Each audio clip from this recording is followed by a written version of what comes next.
Matthew 8. When Jesus came down from the mountain, large crowds followed him, and a man with leprosy came to him and bowed down before him, and said, "Lord, if you are willing, you can make me clean."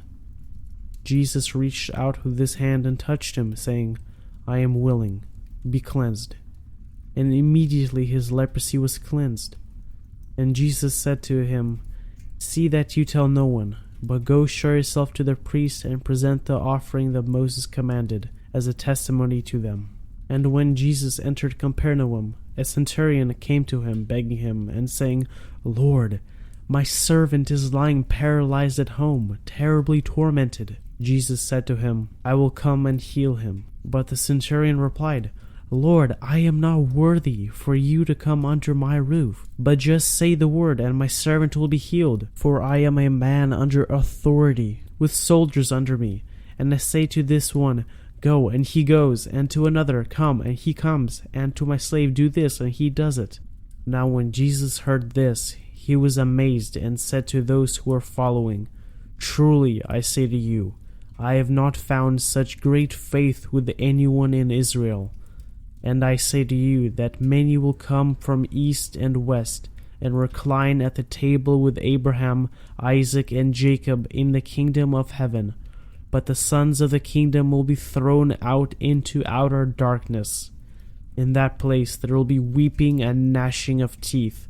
And Jesus said to the centurion, "Go, it shall be done for you as you have believed." And the servant was healed at that very moment. When Jesus came into Peter's house, he saw his mother-in-law lying sick in bed with a fever, and he touched her hand, and the fever left her, and she got up and waited on him. Now when evening came, they brought to him many who were demon-possessed, and he cast out the spirits with the word, and healed all who were ill. This happened so what was spoken through Isaiah the prophet will be fulfilled. He himself took our illness and carried away our diseases.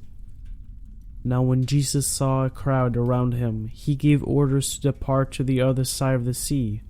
Then a scribe came and said to him, "Teacher, I will follow you wherever you go."